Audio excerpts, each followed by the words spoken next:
Pedagógica Veracruzana. Sean todas y todos bienvenidos a la segunda charla semilla sobre redacción de textos académicos. La charla semilla de hoy se denomina Metodología de la escritura, apuntes para la redacción de textos científicos y tiene como propósito abonar en la construcción de los elementos que nos permiten soltar la pluma para lograr una escritura sentipensante, vista como clave para consolidar un hábitus académico, para construir una dialéctica entre emociones, sentimientos, saberes, conocimientos y experiencias. Muchas gracias, doctor Gualberto Díaz González, por la generosidad y los aportes que el día de hoy nos va a compartir. Agradecemos también la presencia de los directores de los diferentes centros regionales, en este caso a la maestra Lilia Adriana Pastrana Camarillo, directora del Centro Regional Orizaba, al maestro Luis García Utrera, director del Centro Regional de Coatepec, y al maestro Gabriel Salvador Arnautón, director del Centro Regional Veracruz. Y por supuesto a nuestras y nuestros aprendientes de la maestría para la primera infancia y la maestría en educación media superior, a nuestros colegas de la Universidad Veracruzana y de los distintos espacios normales del país que nos acompañan. Muchísimas gracias por estar con nosotros. Finalmente, agradezco al maestro José Carlos López Hernández por la iniciativa y la moderación de esta charla semilla, a quien cedo el uso de la voz. Sea una disfrutable y productiva experiencia. Gracias, colegas.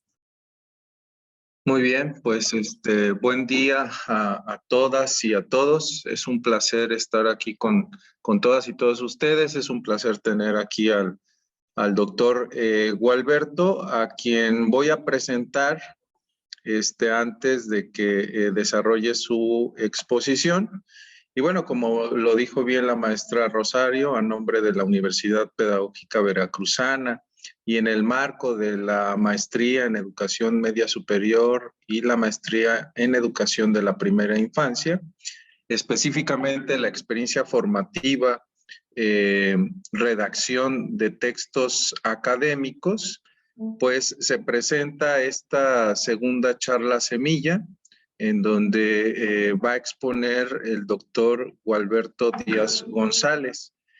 Él es licenciado en Sociología, maestro en Literatura Mexicana, doctor en Historia y es profesor de la Facultad de Sociología de la Universidad Veracruzana y también es docente del programa de doctorado en Historia y Estudios Regionales, también de la Universidad Veracruzana. Es fotógrafo, es documentalista, es secretario de la Red Mexicana de Estudios de los Movimientos Sociales. Actualmente es el director de Sociogénesis, la revista digital de divulgación científica de la Facultad de Sociología de la Universidad Veracruzana, y pertenece al Sistema Nacional de Investigadores, es nivel 1 del SNI, y sus líneas de investigación versan sobre los movimientos sociales y la sociología audiovisual. Para nosotros es un gusto tenerte aquí, doctor Gualberto. Te mandamos un abrazo muy fuerte y pues te cedemos el uso de la palabra para poder escucharte. Bienvenido. Muchas gracias, estimado José Carlos. Agradezco mucho la invitación que me has hecho para participar en este ejercicio de charlas semilla. Para mí es un honor compartir con ustedes experiencias de trabajo, pero también experiencias de vida. Agradezco mucho a la maestra Rosario también la invitación, una vez más, estar aquí con ustedes. Ya habíamos estado anteriormente presentando el número 4 de la revista Sociogénesis. Entonces, yo la verdad estoy muy agradecido y muy contento. Preparé una exposición que tiene el objetivo de motivar el ejercicio de redacción de textos de divulgación científica.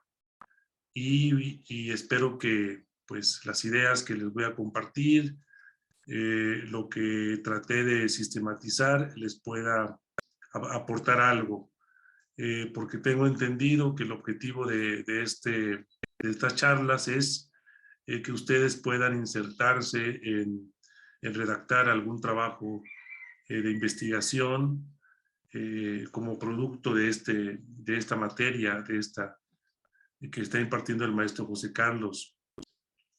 Y también a mí me da mucho gusto decirlo que me haya invitado el maestro José Carlos, porque pues él y junto con la maestra Diana y el maestro Argenis, pues conforman un equipo que se ha dedicado a divulgar el trabajo del ejercicio de redacción de textos. Entonces, para mí también es muy significativo el que me haya invitado, porque eso quiere decir que pues ya también formo parte de ese equipo que ellos tienen. Entonces, lo cual me da también mucho gusto y por eso también preparé esta exposición con mucha emoción para ver si les pueda servir en algo. Bueno, lo que le voy a presentar está distribuido en 3 partes. La primera consiste en indagar un poco sobre los antecedentes del ejercicio intelectual, científico, artístico, a partir de clásicos de la ciencia, de la literatura, del conocimiento. La segunda parte consistirá en ofrecerles algunas claves que desde mi experiencia personal, desde mi trayectoria académica, intelectual, he tratado de sistematizar y que me han ayudado un poco para poder plasmar ideas en papel. No solo en papel, porque también se pueden plasmar en imágenes, pero bueno, en este momento, en esta exposición, en esta charla, me concentraré en textos de redacción escrito. Ya en otro momento igual podemos ver otras formas de socializar el conocimiento que tiene que ver con las imágenes, tanto en movimiento como imágenes fijas, que son las fotografías. Bueno, y la tercera parte de la charla consistirá en ofrecerles algunos ejemplos que yo he seleccionado para que podamos apreciar la importancia que tiene la comunicación escrita y que tiene mucho que ver con cómo queremos transmitir lo que pensamos y lo que investigamos. Es decir, es un proceso es complejo y yo seleccioné 3 ejemplos y ahí se los voy a mostrar.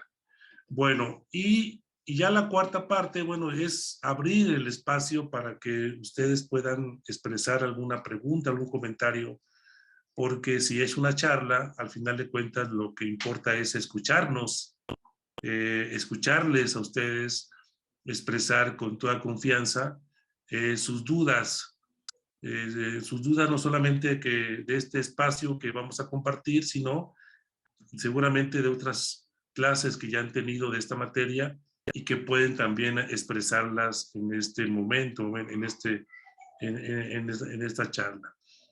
Bueno, entonces, sin más, voy a compartir pantalla y voy a comenzar. Si llego a apagar la cámara, será porque mi internet ande fallando un poco. Es decir, si la apago ahorita mientras expongo, espero que me comprendan, porque el internet también en mi espacio, en mi colonia, anda un poco deficiente, pero si no, va a ser ahí voy a ir exponiendo.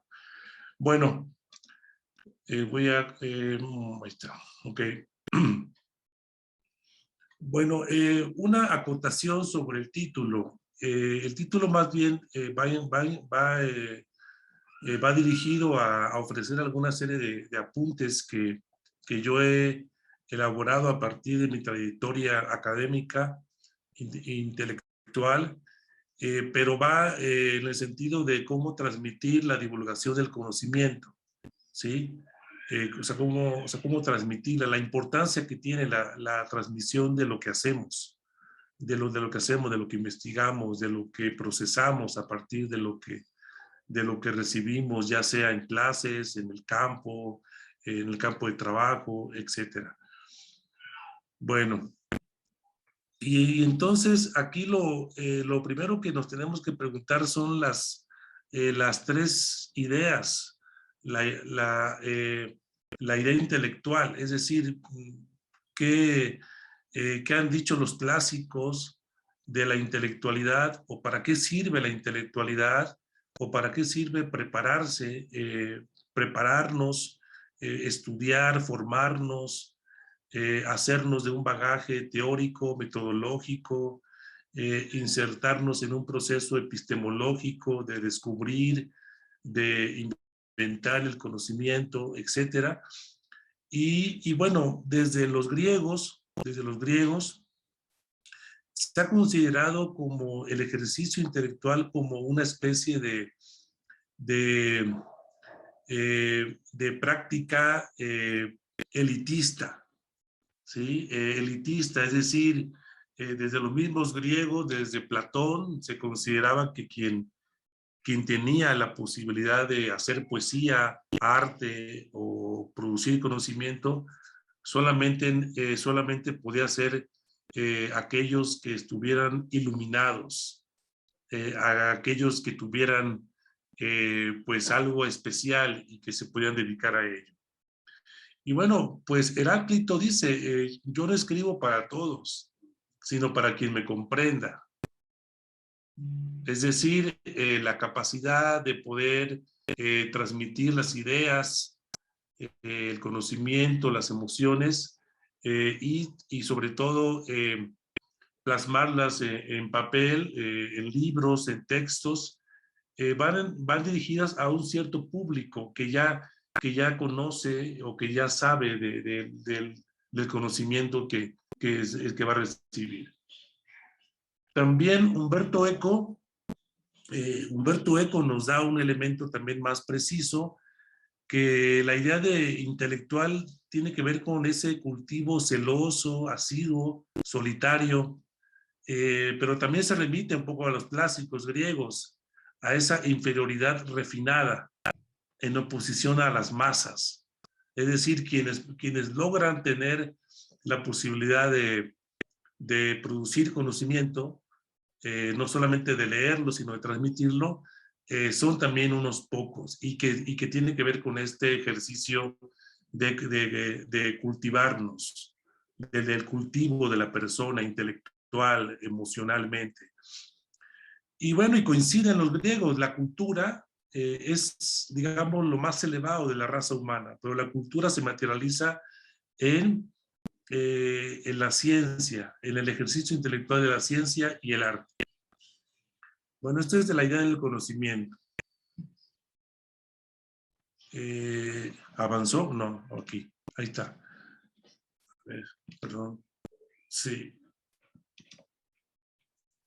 Sí, la idea de la ciencia. Y la idea de la ciencia tiene que ver con lo que comenta Luis Villoro, el filósofo mexicano Luis Villoro, y que nos ofrece en ese famoso libro del pensamiento moderno, de cómo la ciencia tiene el gran objetivo de abarcarlo todo, a partir de dos instrumentos, digámoslo así, propios de la raza humana: el ojo, la mirada y las manos, ¿no? El ojo como la metáfora de que lo podemos contemplar todo y de que a través de la mirada, ya sea biológica o técnica, podemos abarcar teóricamente todo, ¿no? Con los instrumentos más avanzados de hoy en día, pues en teoría vamos a poder descubrir los orígenes del universo. Eso dice la ciencia. Y la mano, la mano como transformadora de todo lo que vemos, de todo lo que observamos. Y la mano también como la posibilidad de poder plasmarlo en palabras, en escribir, en ideas, escribir en ideas lo que queremos transmitir. Entonces, la idea de la ciencia tiene que ver con que la razón nos da la posibilidad de poder plasmar un discurso, algo que queramos transmitir, ordenado, sistemático, y que va dirigido a un cierto público. Pero también tiene mucho que ver con ese otro libro que también es un clásico, La Poética de Aristóteles, o la Ars Poética, donde Aristóteles dice que la ciencia y el arte tienen que ir de la mano. O sea, no tienen que ir separados, sino que tienen que ir unidos, arte-ciencia. Porque si bien el arte, dice Aristóteles, tiene que ver con esta idea de educar, educar y liberar. El arte cumple esa función de educación y liberación. Pero también dice Aristóteles que la ciencia no tiene que ser propio de unos cuantos, es decir, no tiene únicamente que compartirse entre los iluminados o los que pueden comprender los códigos sintácticos, lingüísticos, gramaticales, sino que la ciencia tiene que llegar a todos lados. Y Aristóteles decía que para él era de mucho orgullo que en su época, con sus descubrimientos de él como científico, la ciencia llegó a los mercados. ¿Y a qué se refería con ello? Bueno, pues que en los mercados de su época, en las plazas, en las calles, pues se discutían sus descubrimientos. Lo que él descubrió, que la Tierra no era el único planeta que giraba en torno al Sol, sino era uno más. Era uno más de muchos. Entonces, eso se discutía en las plazas, en los mercados, en las calles, y para Aristóteles era muy importante decir, bueno, entonces lo que tenemos que buscar quienes nos dediquemos al arte y a la ciencia es que los conocimientos puedan llegar a todos y a todas, ¿sí? Esta idea de la poética de Aristóteles. Y bueno, y la idea del arte.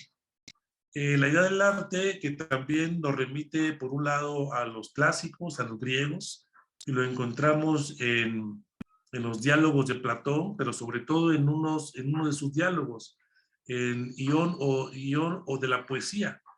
Y cuando dice que pues, el arte es producto de un rapto, ¿no? De una inspiración, ¿no? Y volvemos a esta idea de que es propio de quien tenga la capacidad de inspirarse.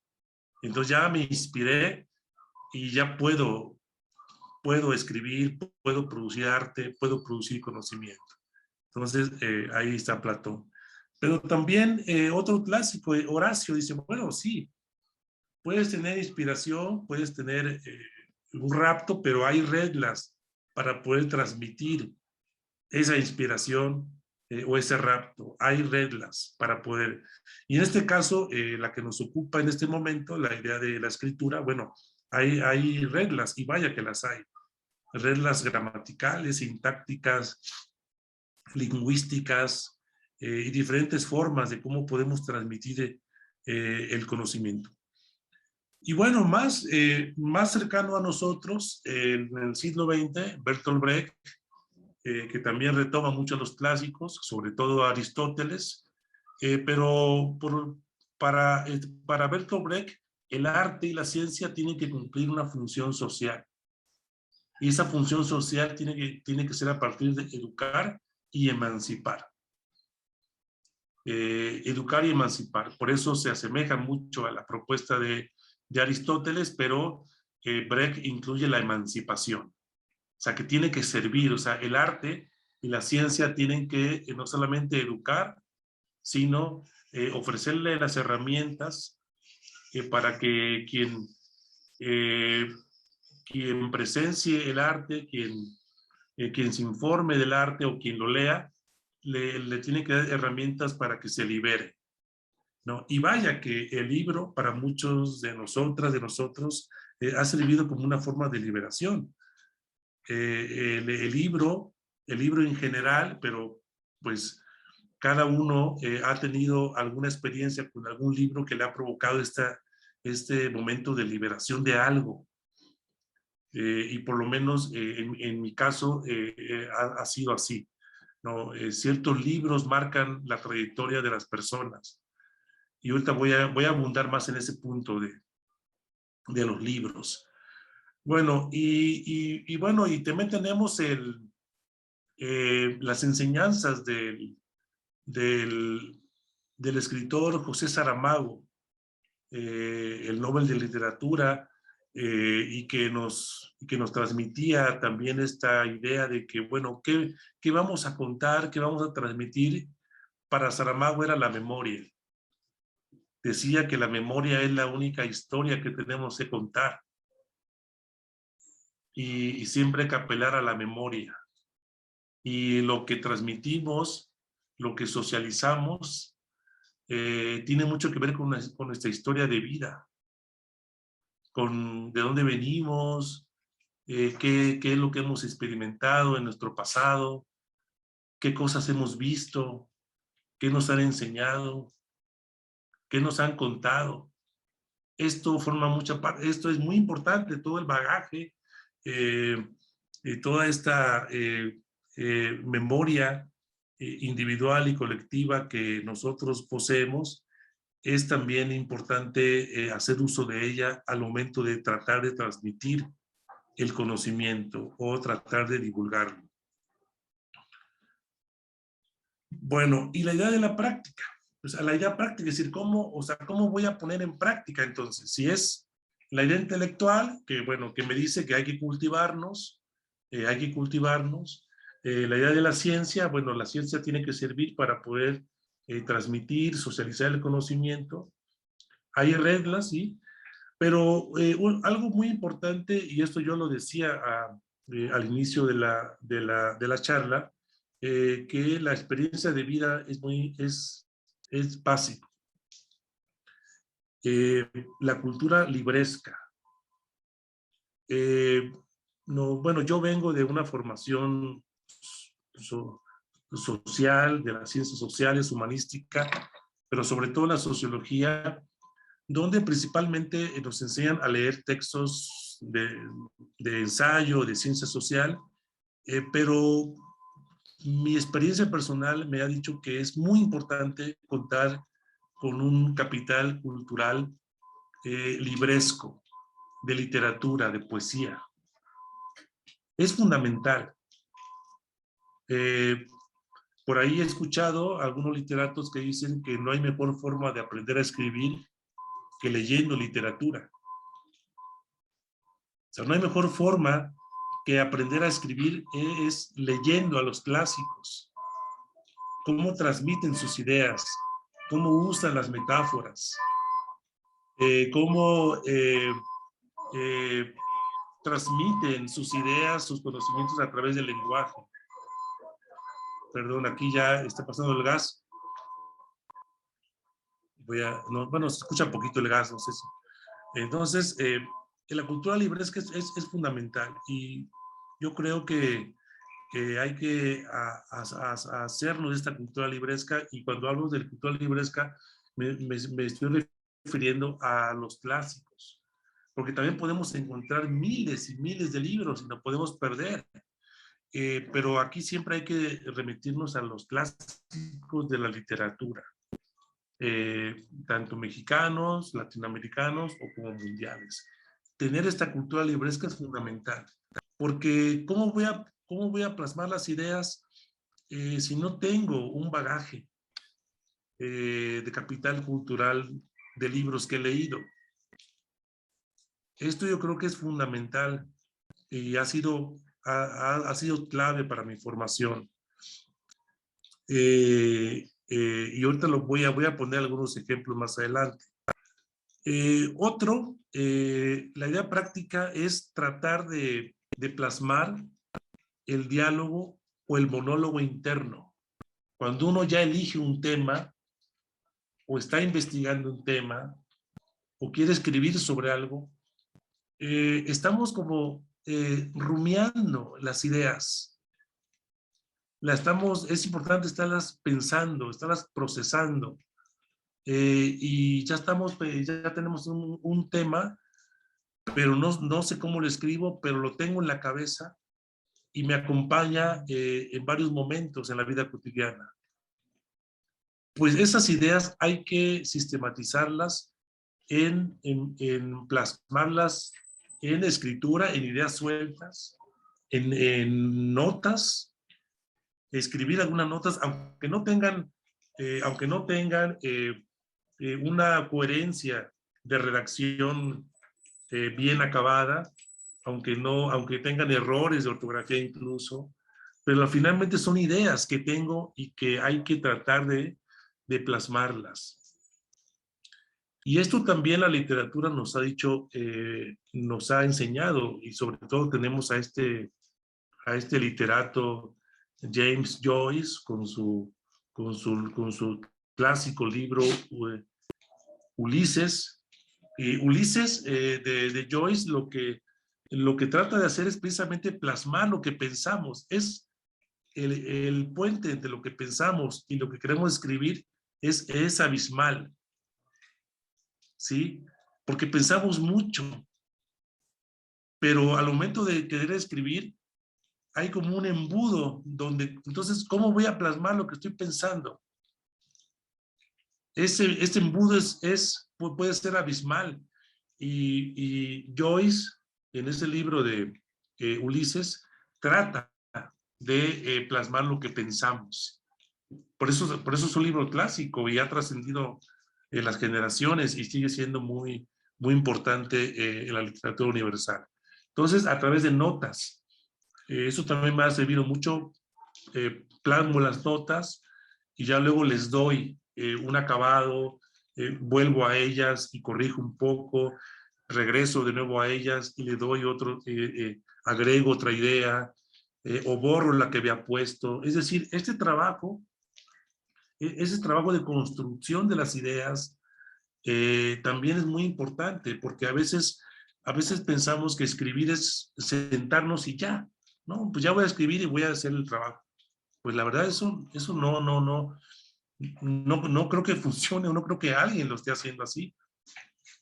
Y otra cosa también muy importante es utilizar el audio. Ahora con las nuevas tecnologías, los nuevos dispositivos de comunicación como los celulares, que ya graban bien, bueno, pues agarro mi celular y yo grabo la idea. ¿No? Pues fulano de tal, yo leí el libro tal, y entonces grabo la idea. Y ya cuando vuelvo me siento a escribir, bueno, escucho lo que grabé y pues me va a servir para recordar. Entonces ya hay un proceso de construcción, ¿no? Proceso de construcción. Y también el video puede servir, la fotografía del video también puede servir como notas, como apuntes de ideas que yo quiero desarrollar. Y un sociólogo que utilizó mucho la fotografía como notas, como anotar en el campo de trabajo, fue Pierre Bourdieu. Entonces también sirve de mucho. Y otro elemento importante, y que yo creo que aquí es un mito, una falacia que habría que desechar, es que no es cierto que escribir es fácil. Escribir es un proceso complejo y requiere de un ejercicio, de una dedicación, de una disciplina, y por eso hay que hacernos de técnicas, y cada quien puede inventar sus técnicas. Yo creo que cada escritor o escritora, si les preguntáramos, nos van a decir sus técnicas muy particulares de cómo pueden plasmar las ideas. Porque si alguien les viene a decir que escribir es fácil, que escribir un artículo es sencillo, pues la verdad les está mintiendo, porque es un proceso complejo que requiere un trabajo sistemático, de dedicación, de disciplina, y que ya lo vimos al principio, que tiene que ver con esta idea intelectual, científica, artística. Y sobre todo tiene que ver con con esta cultura de libros, ¿no? De libros que hay que tener en nuestro capital cultural, en nuestra memoria, y que al momento de escribir algo, pues van a aparecer porque ya tengo ese bagaje, ¿no? Bueno, y otro elemento, y yo creo que aquí es el más importante, pretender escribir lo más sencillamente posible, que al mismo tiempo es lo más difícil. ¿Sí? Y es un proceso, obviamente, que lleva tiempo, pero que hay que pretender lo sencillo, podernos comunicar amablemente con los otros.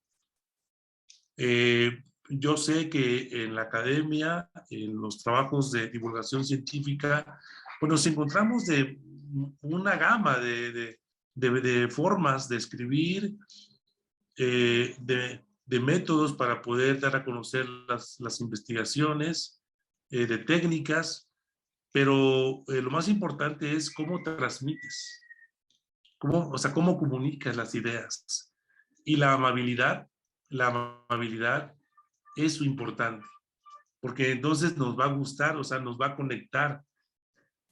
Cuando decimos, no, es que, cuando decimos de repente, es que escribe muy bonito, ¿a qué se referirán con escribe bonito? Quizás se refiere a que conecta, a que su forma de escribir es sencilla, humana, cálida, directa. ¿A qué nos referimos cuando es que se escribe muy bonito? O también decimos, es fácil su escritura, es fácil de leer. Igual están refiriendo a que pues se entiende la idea, las ideas me las está transmitiendo de manera amable, de manera horizontal. Lo difícil me lo hace fácil. Lo difícil me lo dice de una manera fácil, o como los literatos lo hacen, de una manera graciosa, ingeniosa, amable, humana. Esto es, yo pienso que es lo más importante y también de lo más difícil. O sea, requiere un proceso, un camino y, como ya lo dije hace rato, una disciplina fundamental. Bueno, y la tercera parte de esta exposición consiste en poner algunos ejemplos de la ciencia social y también de la literatura, para que podamos tener algunos elementos de cómo transmitir el conocimiento.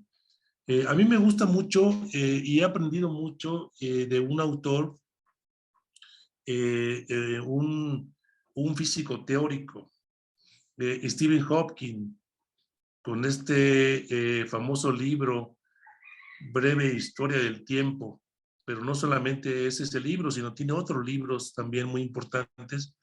Pero ese libro, Breve Historia del Tiempo, se convirtió en un clásico, en un bestseller a nivel mundial, precisamente por esta forma de comunicar lo difícil.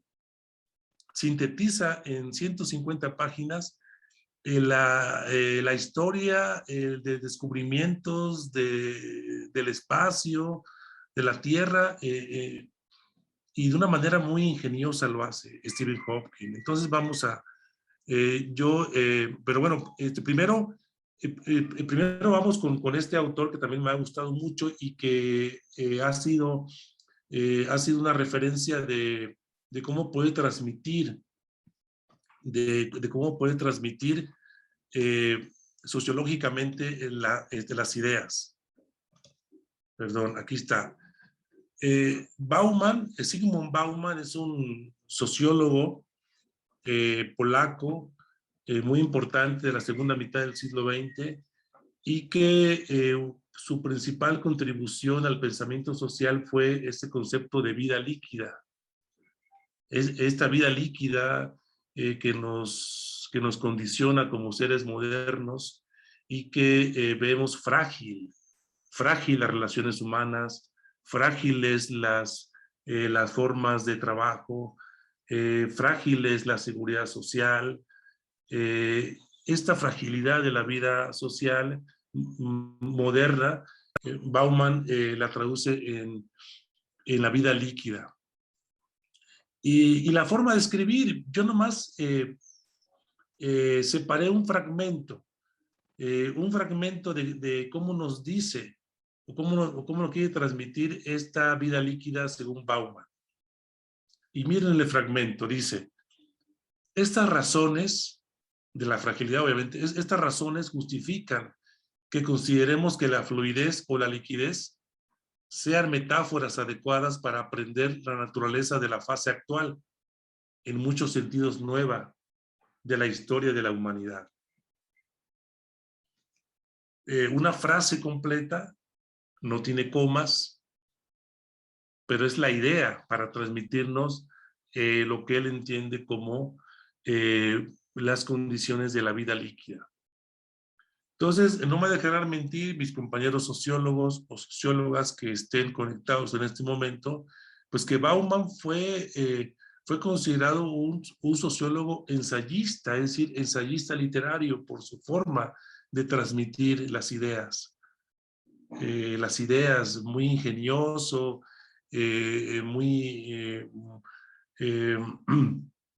con el uso de metáforas, con un lenguaje llano, y que también recurriendo en gran medida a los clásicos de la literatura. A los clásicos de la literatura. Bueno, y ahora voy a pasar a este otro ejemplo que yo les estaba comentando de Stephen Hopkins, para plasmar su teoría del todo, que le llama él teoría del todo, y que también Stephen Hopkins, yo le recomiendo mucho ese libro. Lo recomiendo mucho a mis estudiantes para poder tener un ejemplo de cómo deberíamos de escribir para divulgar el conocimiento científico, divulgar lo que encontramos, divulgar lo que estamos procesando de información. Y Stephen Hopkins también es muy amable al momento de transmitirnos sus ideas. Desde luego que tiene en su libro, tiene pues textos tiene párrafos complicados, pero por la misma complejidad del conocimiento científico, ¿no?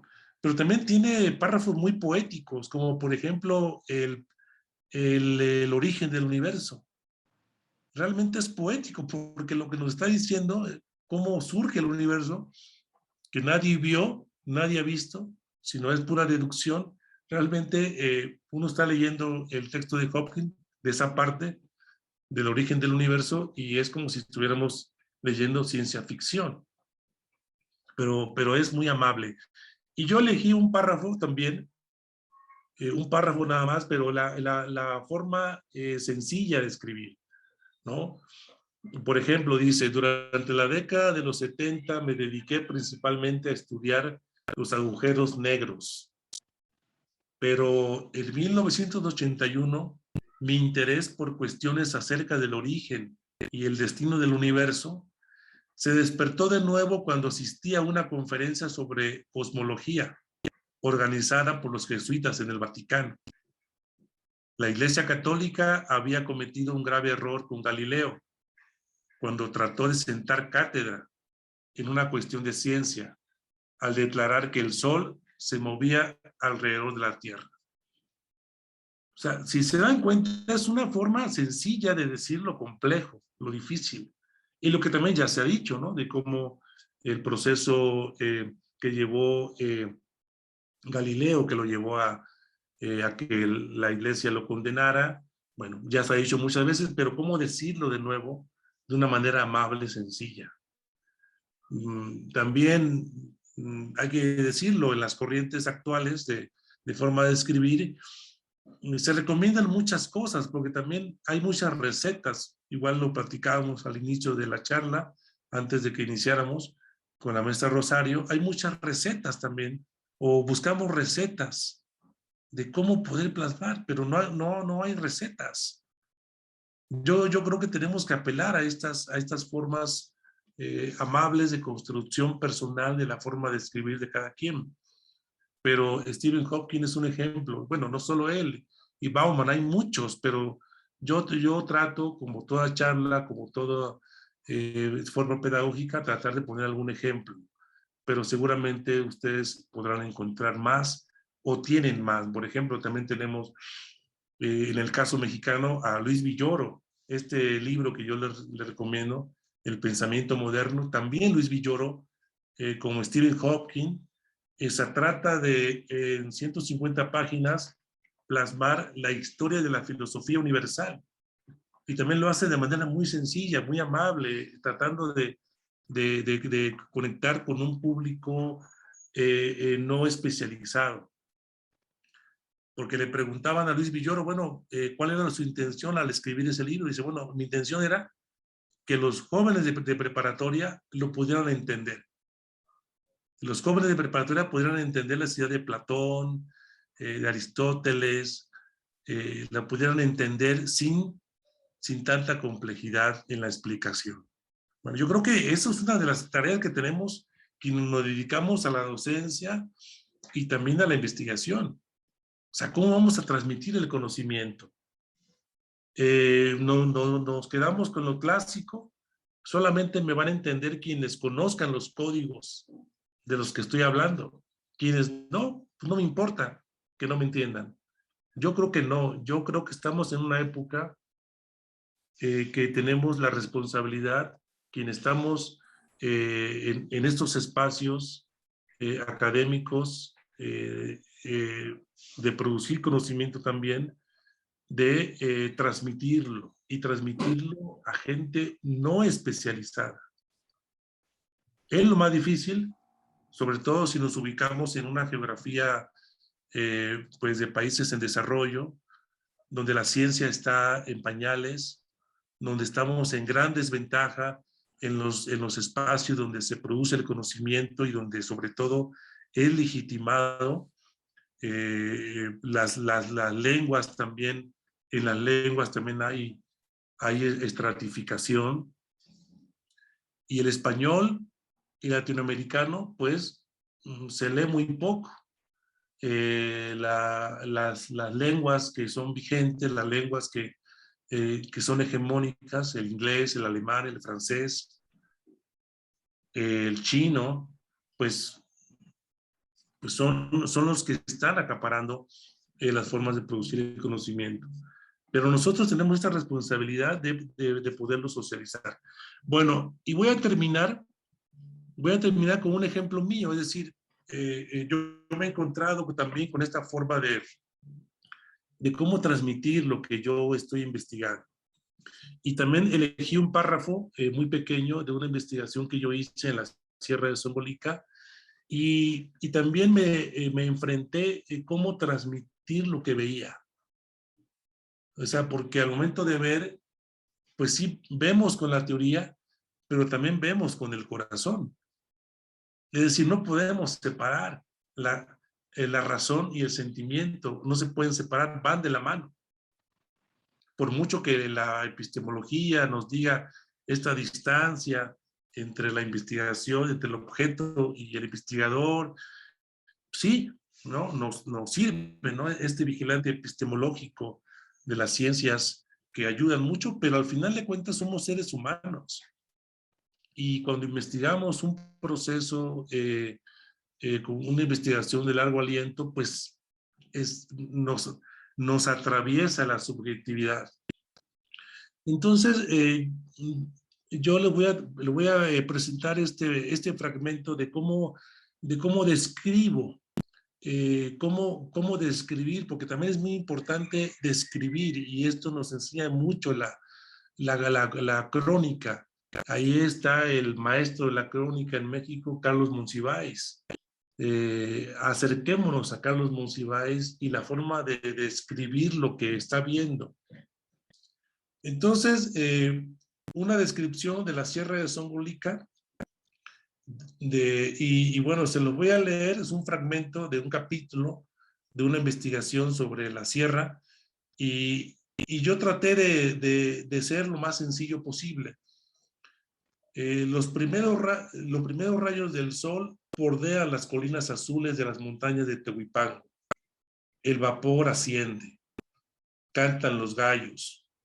Por el techo de las casas sale el humo de los fogones, donde las mujeres echan tortillas y calientan los frijoles. Los hombres se van a trabajar al campo con su itacate en la mochila. La mayoría va a pie, algunos a caballo. Un grupo de niños enchamarrados desciende sobre una calle para ir a la escuela. Los comercios levantan sus cortinas y los vendedores de la plaza comienzan a acomodar su mercancía. Se respira un ambiente tranquilo. Algunas camionetas son cargadas de mercancía que será distribuida en comunidades de la zona. Un perro sube los escalones del edificio del ayuntamiento y se echa junto a uno de los muros. O sea, es así inicio yo uno de los capítulos de esta investigación, pero trato de ser, si bien objetivo, pero también está ahí la selección de lo que uno ve y lo que le interesa mirar. Pero utilizar el lenguaje es clave, porque esto mismo se puede decir de 1000 maneras dependiendo quién lo está viendo. Pero por eso recurro a esta cultura libresca que necesitamos, esta cultura, este bagaje libresco. Los clásicos son la clave para poder tener elementos que nos permitan poder utilizarlos al momento de escribir. Y repito, no es fácil, pero sí se requiere dedicación, disciplina, y estos elementos que les acabo yo de compartir igual les pueda ayudar en su trabajo de redacción. Bueno, yo lo dejaría aquí, en la exposición, y daría el paso a a un diálogo que ustedes pudieran expresar sus preguntas, sus comentarios, y así hacer más rico esta charla. Bueno, muchas gracias y los escucho, las escucho. Muchas gracias, Gualberto, por esta presentación que me parece muy pertinente, muy clara, muy precisa. Y bueno, como bien lo dices, pasaríamos a este momento de preguntas, ¿no? De comentarios, de alguna crítica, ¿no?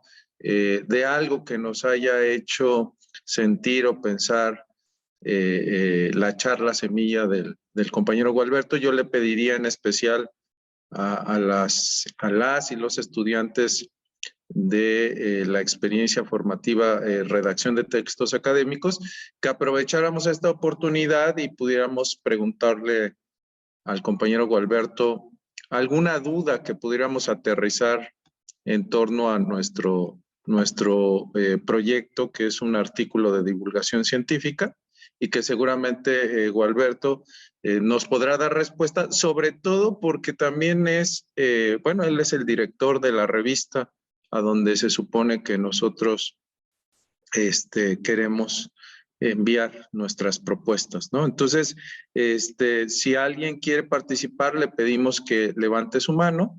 Muy bien, ya tenemos a 2 personas. Le voy a dar la palabra primero a Beth, pero Beth, te voy a pedir un favor. Cuando te dé la palabra, espera unos segundos antes de hablar para que la cámara te capte bien y la grabación salga sin ningún problema. Beth, por favor. Buenos días a todos, compañeros, maestro José Carlos y maestro Gualberto. Primero, pues quiero agradecer el espacio y el tiempo que nos está ofreciendo, pues para transmitirnos sus conocimientos. Aquí mi pregunta es la siguiente. Me gustaría a mí participar en la publicación de un artículo.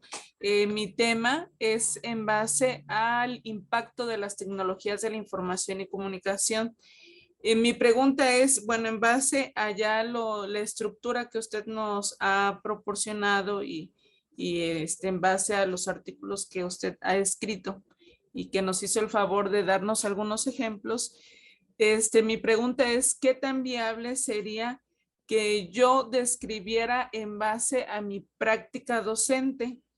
Y, o sea, desde el enfoque de lo que yo estoy viviendo en este momento con los grupos en los que estoy al frente en la educación media superior, y más o menos la estructura, cómo podría yo empezar?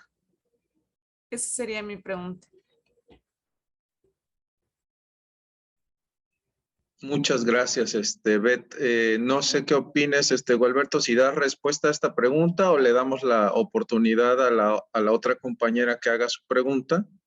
Si quieres, a la otra compañera, las dos preguntas mejor. Perfecto, entonces le damos la palabra a la compañera Yasodhara, por favor. Hola, buenos días, maestro Gualberto. Quiero decir que este concepto de cultura libresca me retumbó así como muchísimo y lo agradezco. Mi tema, el tema sobre el que estoy escribiendo es precisamente sobre literatura, porque tengo un proyecto de literatura con bebés, de promoción de literatura con bebés. Entonces, ya tengo algún tiempo trabajando esto y de pronto escucharlo hablar de la necesidad de que yo como querer escribir un artículo de divulgación científica, debo también leer o basar tener una cultura de libros de literatura, pues sí como que afianzó mis ideas acerca de lo importante que es esto.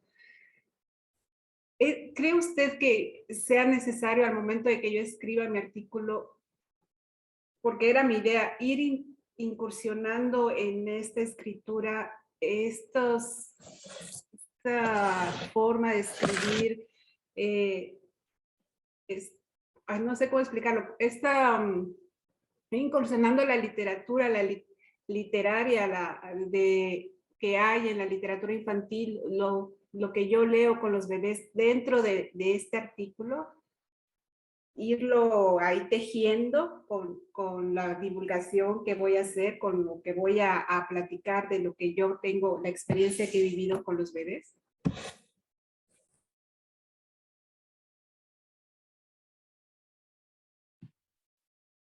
Ok, gracias por sus preguntas. Voy a tratar de responder muy puntual. Primero a Beth.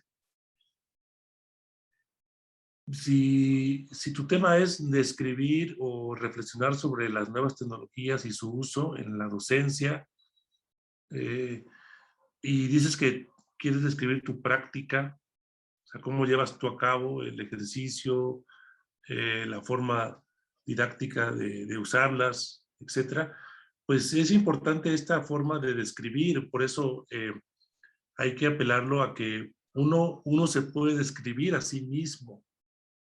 Se puede describir a sí mismo, tratando de ponerse un poco por fuera. O sea, me describo yo. ¿Cómo imparto mi clase? Me voy a ver por fuera. Bueno, llega fulana, o sea, ya tú eres un personaje, ya llega fulana a la clase, escribe, o sea, me estoy imaginando, ¿no? Pero si dices que tú quieres escribir, pues apela a que puedes plasmar la forma en cómo tú llevas ese ejercicio de trabajo con los estudiantes, las experiencias que has tenido con ellos, y tratar de ser lo más sencillo. Yo lo que también recomiendo, y que no hay que tener miedo a los errores. El proceso de producir conocimiento es ensayo y error. Ensayo y error. O sea, no hay que tener miedo a que no me dejará mentir José Carlos o los compañeros y compañeras que me están escuchando en este momento. que cuántas ideas no hemos desechado al momento de estar escribiendo, cuántas ideas, cuántos párrafos, dice, no, pues este no sirve, está mejor este otro, lo voy a rehacer. Eso es importante, no conformarnos con lo que ya puse, con lo que ya puse ya es, no, y lo que ya puse es, pero puede ser diferente, o lo digo de otra manera. Sí, pero esto de lo sencillo es lo más difícil, pero también a veces lo sencillo puede ser fácil cuando uno apela a que no hay que rebuscar tanto para decir las cosas, ¿sí?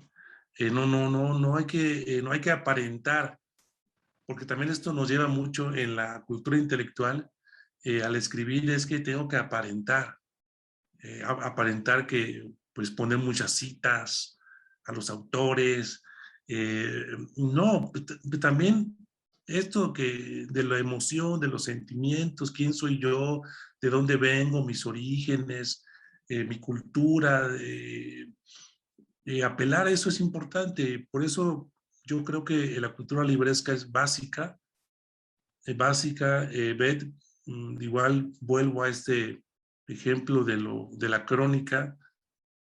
Monsiváis ahí tiene pues bastante que decirnos. Elena Poniatowska también tiene mucho que decirnos de la crónica. La noche de Tlatelolco es uno de sus grandes libros clásicos en México. Pues acercarnos a esos libros, pero ya te acercas con un afán metodológico, ya no te acercas como un afán de lector, sino más bien, a ver, es como lo dice Carlos Monsiváis, ya diferente. A ver, él va a escribir una marcha, la marcha gay en la Ciudad de México. A ver, ¿cómo lo escribe? Bueno, ya me da ideas. Me acerco a Poniatowska. ¿Cómo utiliza Poniatowska el testimonio? Pues entonces yo lo puedo usar así en mi texto. Ojo, y no es plagio.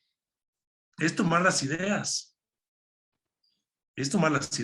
O sea, ¿cómo lo hicieron los otros? Igual lo puedo hacer yo con mi texto, con mi tema, en mi contexto. Es muy importante eso, ¿no, jóvenes? Para que podamos tener hacernos este bagaje intelectual, científico. Bueno, y la pregunta de la compañera Yosadara, pues va en ese sentido también, compañera. Yo creo que no me quedó muy claro si el tema es sobre niños, ¿sí? ¿Bebés? ¿Dijiste bebés? ¿O estoy equivocado? Sí, es un proyecto de fomento a la lectura con bebés. Con bebés. Uy, híjole, qué tema tan importante. Qué tema tan importante. Bueno, y aquí les voy a platicar algo ya más biográfico, más personal y que te puede servir. Yosadara, yo tengo una hija que tiene 2 años y medio y mi esposa y yo hemos tratado, pues con esta idea de que, bueno, pues uno viene de una cultura intelectual y sabe muy bien de que si a un niño desde muy pequeño lo acercas con los libros, es clave para que encuentren en ellos una familiaridad, una empatía y que crezca con ellos. Bueno, yo ya lo comprobé y que sí funciona. O sea, mi hija, sus libros son sus libros. Y antes de dormir me dice, mis libros, y entonces voy y le digo, ¿cuál quieres? ¿Quieres el de Willy el Changuito o quieres el de la ballena? Dice, Willy el Changuito. Ya, voy y le doy Willy el Changuito. Y le digo, bueno, ¿me lo vas a leer o te lo leo yo? Dice, yo. Y ahí, o sea, todavía no puede hablar, pero ya articula algunas palabras y según ella me lo está leyendo. Son todavía de dibujos, ¿no? Me lo está leyendo. Entonces yo creo que también eso te puede servir a acercarte a algunos libros clásicos de infantiles.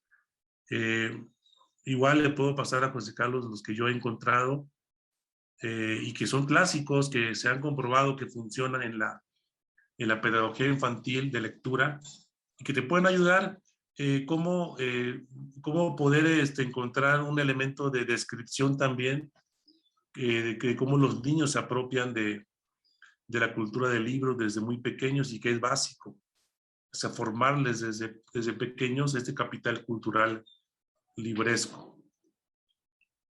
Bueno, esas son las respuestas. No sé si hay alguna otra, algún otro que quisiera compartir su comentario o su pregunta. Estoy aquí para servirles. Gracias.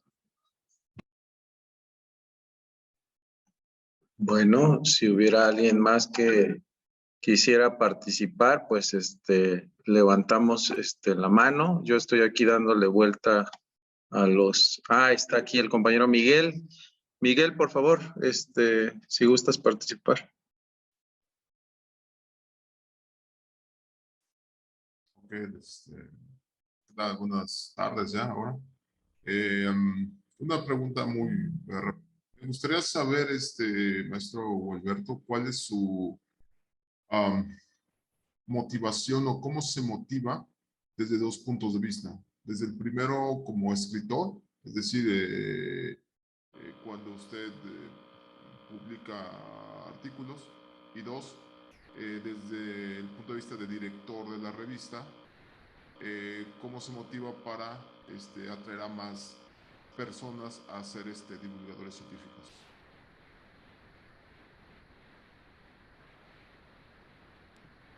Muy bien, gracias, Miguel. Voy a ser muy breve también para no... desde cómo me motivo. Para mí, y yo se lo vuelvo a decir, para mí es difícil escribir. No sé, para José Carlos, también está aquí la compañera Diana, está José Manuel, que bueno, yo los conozco, son amigos, amigas, pero para mí es difícil escribir. O sea, no es una tarea fácil. Sí me gusta, a mí me emociona, me apasiona, pero no siempre puedo escribir. Tengo que buscar el momento que me desconecte de lo cotidiano y que me concentre en las ideas que quiero plasmar. Y les soy sincero, hay veces hay muchas veces que me he sentado frente a la computadora y no me sale nada. Nada me sale, de verdad, nada me sale. Te distraes, pues, y ahí acabas en 1000 cosas y no hiciste nada en ese momento. O sea, es complicado, pero el esfuerzo de tratar de plasmar las ideas, hay que buscarlo. O sea, cada quien tiene que buscar sus formas, sus estrategias, cada quien tiene que buscarlas, de concentrarse. Sí me apasiona mucho porque yo he comparado que escribir literatura, o sea, textos escritos, se parece mucho a editar videos, películas. Es muy parecido. Y tanto me apasiona editar como me apasiona escribir. Y ahí me puedo pasar horas armando un párrafo que después seguramente voy a modificar, o que después voy a encontrar errores, o que después si se los presento a un colega o a una colega, me va a decir que hay errores o que me va a dar ideas de cómo ampliarlo o corregirlo. Pero es un proceso gradual, lento, requiere paciencia, requiere dedicación. Nos decía un maestro en la maestría, nos decía, bueno, es que escribir requiere de muchas horas nalga, decía él, muchas horas nalga, estar sentado ahí, ¿no? Tanto leyendo como tratando de escribir. Entonces es un proceso, pero hay que tener el tiempo y la dedicación, ¿no? Y la sencillez, sobre todo la sencillez, porque siempre, yo por eso comencé mi charla con lo intelectual, de que siempre el intelectual está acá. No, es que él ya sabe, ya tiene grados, él ya escribe.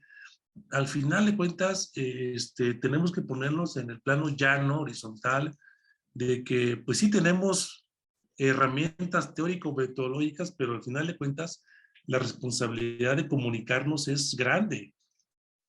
¿Quién me va a leer? Por ejemplo, a mí me gustaría que me entendiera mi hija una vez que tenga más años. Me gustaría que entendiera lo que yo escribo, Entonces es un reto de que a los 8 o 9 años pueden entender las ideas, así como Stephen Hawking hizo como con Breve Historia del Tiempo. Pues a mí me gustaría contarle a mi hija algo de la sociología, pero que ella lo pueda entender de una edad temprana o joven, ¿no? Entonces siempre hay que ponernos en el plan de con quién me quiero comunicar, quién quiero que me entienda. Y también ayuda mucho que le podamos leer a otro lo que uno va leyendo, lo que uno va escribiendo. A ver, te voy a leer este párrafo. Eso también ayuda mucho a uno, leyendo lo que uno escribe a otro que escucha, pues, y te da tus ideas, tus críticas, tus comentarios. Y estar abierto a la crítica, ojo, hay que estar abierto a la crítica, porque esto yo lo comparto mucho con los estudiantes. Hay que estar abiertos a que me digan, ¿sabes qué? Pues no se entiende lo que quieres decir, ¿por qué no lo dices de otra forma? O sea, no te cases con tu idea. Ya sé que es tuya, tú la escribiste, pero pues igual no funciona. Intenta otra. Dilo de otra forma. Entonces siempre hay que apelar a que no siempre lo que uno escribe ya es, ¿no? Sino puede ser diferente. Y uno siempre ser autocríticos. No, pues ya lo hice, sí, pero ya lo hiciste, pero ¿en cuánto tiempo le dedicaste? ¿Realmente te esforzaste? ¿Realmente hay corrección ahí? ¿O ya lo hiciste porque quieres cumplir o porque ya lo quieres enviar o porque, ¿no? Y bueno, y también a mí me ha ayudado mucho el trabajar en el equipo de Sociogénesis de la revista. Yo he aprendido mucho de las compañeras, los compañeros, de la forma tan artesanal de editar un trabajo de esa naturaleza que requiere muchas horas de trabajo, mucho distanciamiento para poder corregir un texto. Pero también me ha servido estar en otros comités científicos de evaluación, porque trabajan de otra forma, pero también te da muchas ideas de cómo poder acercarse a corregir o a evaluar un texto. Yo creo que nosotros tenemos una responsabilidad también de poder tener espacios de divulgación. La revista de la facultad, y esto me emociona mucho que se esté abriendo a otros espacios para que ustedes puedan mandar sus trabajos y ser evaluados, porque ahí son evaluados por gente que ustedes no saben quién los evaluó. Y hay que estar pues, abiertos a lo que digan, ¿no? Pues, por ejemplo, el doble ciego que te dice es publicable sin correcciones, publicable con correcciones o no publicable. Entonces, yo creo que quienes nos dedicamos a esto nos ha tocado de todo. A mí, por ejemplo, recientemente me mandan 2 dictámenes sobre un libro. Uno dice publicable sin correcciones y otro dice no publicable. Y ahí leo por qué no publicable y leo publicables y correcciones y es así, o sea, radicalmente distinto. Entonces me dicen ahí en la editorial, no, pues es que vamos a mandarlo a un tercero y el tercero ya es definitivo. El tercero es definitivo, ¿no? Es el famoso desempate. Y bueno, pues ya lo envían, ¿no? Ya que esperar otros 40 días o 2 meses, ya te envían. Bueno, y me lo enviaron, ya me lo enviaron. Y dice publicable. Es publicable con observaciones. Muy, muy pequeñas, realmente muy pequeñas. Entonces, yo ya respiré, dije, híjole, yo ya estaba a punto de suicidarme si es que salía no publicable. Pero también a eso se enfrenta uno, porque no conoces quién te leyó. No conoces a la persona quién te leyó, si fue hombre, fue mujer. Lo que sí puedes interpretar algunas ideas, por ejemplo, cuando fue no publicable, yo ahí entendía más bien que la temática no le era muy afín, como que descalificaba el tema más que la forma en cómo era abordado. Pero bueno, esto ya es lo que resulta de que tú mandes a tu trabajo a una evaluación y eso también te ayuda, aprendes, ¿no? Aprendes. Bueno, Vamos a, perdón, vamos a aprovechar para leer unos comentarios que están aquí en el chat. Cuando pasa esto siento que estoy como en un podcast o algo así, ¿no? Pero bueno, está bien. Dice la compañera Diana Karen, dice, respecto a la pregunta anterior, quiero comentar que la escritura es una forma de plasmar la realidad a través de las ideas. Es un acto que implica creatividad, estudio y mucha lectura. Pero ¿cómo desarrollarla? Considero que es importante crear el espacio para hacerlo. Es decir, construir un espacio y momentos para dicha actividad. Concentración, disciplina y técnicas, ¿no? Un poco complementando lo que se está diciendo aquí. Por eso esta es una charla semilla, porque al final de cuentas cada quien da su punto de vista y entre todos vamos cultivando, ¿no? Una serie de saberes, conocimientos y sobre todo experiencias, ¿no? Entonces, no sé si alguien más quisiera hacer un comentario o dar una opinión, porque ya estamos por cerrar esta charla. Si no hubiera comentarios, bueno, agradecerle al compañero Gualberto, no sé, estoy dándole vuelta aquí, Diana Karen aplaude, dice que muy bien, pues creo que lo dejaste muy claro, Gualberto, y bueno, agradecerte muchísimo, la verdad, que hayas, que te hayas dado la oportunidad de estar aquí con todas y todos nosotros, porque aparte de que tienes otra forma de entender esto de la escritura, pues formas parte, ¿no? Eres el director de Sociogénesis y este curso de redacción de textos académicos, pues tiene que ver con esta cuestión de la posibilidad de publicarlos, ¿no? La posibilidad de publicarlos, y al ratito estará acá Jesús Argenis, que es otro integrante también de Sociogénesis, para hablarnos de la cuestión que tiene que ver con el marco teórico, ¿no? Hay otros comentarios, felicidades, Gualberto, dice Diana Karen, y la maestra Rosario dice, la maestra Rosario, a ver, espérame tantito, dice, excelente charla. Muchas gracias, me atrapaste, Gualberto. Es otro comentario para ti. El compañero José Manuel dice, felicitaciones, Gualberto. Gracias por compartir tus experiencias y conocimientos en torno a la investigación. O sea que hoy te vas con muchas felicitaciones, Gualberto. Eres el nuevo Stephen Hawking de la sociología. Muy contento de que hayas estado aquí. No sé si quieras decir algo para despedirte, Gualberto. No, pues gracias, muy breve. A mí me emociona mucho. De hecho, yo preparé esto hace días y siempre, pues, tratando de, pues, construir algo que les pueda ayudar. Y yo estoy muy contento de poder ayudar a que se hagan más textos y que los envíen, sobre todo, a Sociogénesis, ¿no? Ahí estamos. Pero gracias a todas y a todos por sus comentarios. Y a ti, José Carlos, por invitarme. Es un gusto estar aquí. Y bueno, me despido.